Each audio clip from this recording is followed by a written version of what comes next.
Hello, I am the H-Town Vet, and I would like to welcome you to our channel, a place where we will discuss the variety of benefits available to veterans and their dependents. Today, we will answer the question, what happens to your VA disability compensation if you get incarcerated?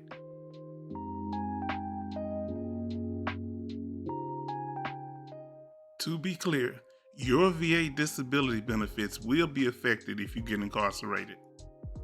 Your disability payment is affected by two factors: the type of benefits you get and the reason for incarceration. The reason for your incarceration will determine the degree of punishment you get. For example, in most cases, parking tickets will not be considered a serious conviction. On the other hand, crimes such as DUIs and burglaries are often considered felonies and come with long prison sentences. While there are several benefits that are affected by incarceration, I'll just be focused on the ones that deal with disability compensation.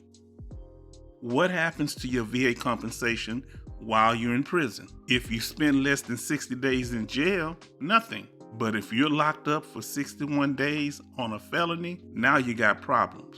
And the more money you make in VA disability, the more that the VA is going to take from you. The more money, the more problems. The amount that the VA will reduce your disability check will depend on your rating. If you have a disability rating from 20% to 100%, you will get reduced to 10% and paid as such. Don't worry, Santa caught a minor case for trespassing, and he'll be out by Christmas Eve.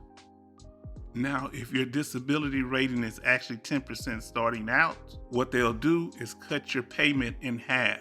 At the time this video was recorded, a 10% disability rating would give you a payment of $165.92. Half of that would be $82.96. The VA deals with your disability payments in a different way when it comes to your dependents. Any VA disability payment not paid directly to the incarcerated veteran will be apportioned to the spouse, child, or children, and dependent parents. Apportionment is a fancy way of the VA saying they're going to divide up your VA compensation with you and your family. And apportionment is a needs-based program. The VA will consider such factors as the claimant's income and living expenses, but the greatest factor is the amount of compensation available to be divided. Let's say you was incarcerated with no disability rating and you had a lot of time on your hands, no pun intended.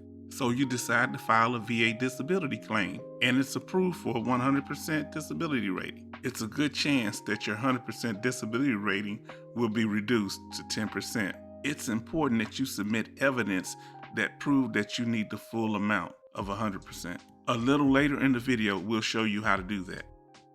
Lesser forms of confinement, such as work release programs and halfway houses, does not affect your disability payments in any way. According to the VA, once you're released from prison, you have to get your original disability rating reinstated. In reality, the VA is just giving you a reevaluation to determine the severity of your service-connected disability at the time of release from prison. If you are a fugitive running from the law, there are certain VA benefits that will be affected and there are certain ones that may not. So if you're 100% permanent and total and you have dependents, their benefits most likely won't be disrupted, but the VA benefits coming directly to you will be affected.